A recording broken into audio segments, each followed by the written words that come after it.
Public service announcement number 3 for today. Really quickly, buzzards. Buzzards are not pigeons. Their wingspan is enormous. These guys are very strong. And if you don't know what a buzzard is, when you're driving, especially anywhere that's wooded or country or grassy or foresty, and you look up and you see 5 or 6 birds kind of circling around, that oftentimes would be a buzzard, and he or she is smelling the odor that's being emitted from some sort of decaying animal down in the forest there, or in the bushes, whatever. And they're honing in. They're getting ready to go in and feed, because that's what they feed off of. It's nasty. Part of the food chain, part of the ecosystem, part of life. And so what I wanted to share with you all is that, again, they are very strong creatures. Wingspan is beyond something that you would think of for something that looks that small from the sky, or even as you see them on the ground.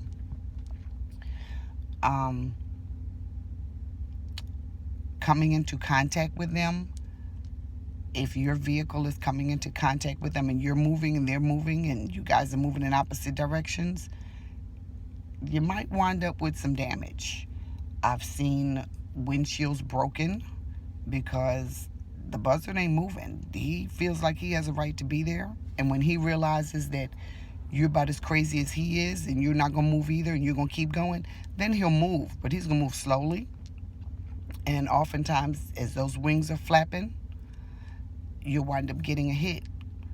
And like I said, I've seen windshields broken, cracked.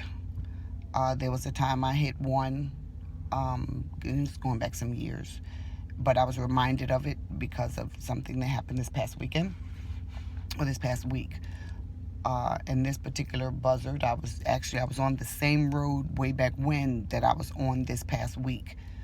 And my daughter was driving, and young driver, back roads. She wasn't aware that, okay, you want to give him a little bit more leeway on the road, because these guys could be detrimental to the safety of your car. But I was reminded of a time when I was driving that road, and I didn't know either. I was a young driver. No one told me, and I didn't read it in a book anywhere. It's just one of those life lessons that you get, or you find out after the fact. And some of them were feeding, and he took forever to get up out the way. And when he finally decided to move, he flew straight into me. And he didn't crack my windshield, but my window was open. And so when I hit him and kind of took out a portion of his wing, all of his guts and all of the flesh and the blood and everything else was on the I guess it would be the frame of my vehicle, and then whatever came inside as a result of the window being open came inside and was like all over me. And that was just nasty for me at that point.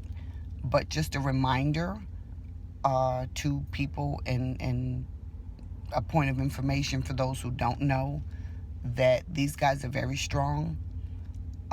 Even when I hit him, I only took out a piece of his wing. He kept moving. He didn't stop. Now, he may have later stopped in somewhere else, but he continued to fly off at that moment. So he had enough wing capacity to keep moving. And he left me with the residue of or reminder, if you will, of our interaction together. But it was during that episode that's when the elders said, oh no, you have to be careful, because those things, they'll do this and they'll do that, and they're very strong. Well, one of those things that they don't remember to tell you until after you hit it.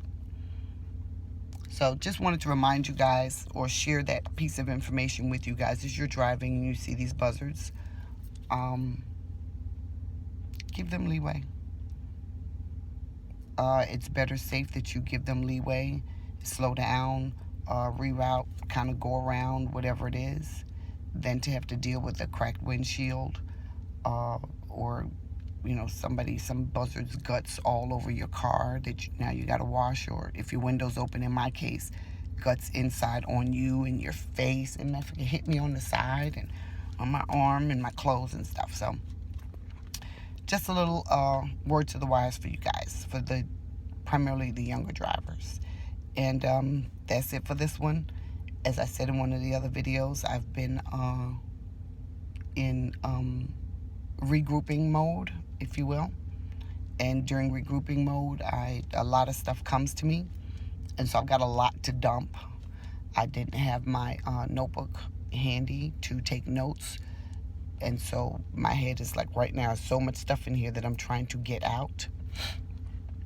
So I'll be doing quite a few of these during the course of probably this day and the next day to get all of that out. So take care, be sweet, and continue to work on your puzzle one piece at a time.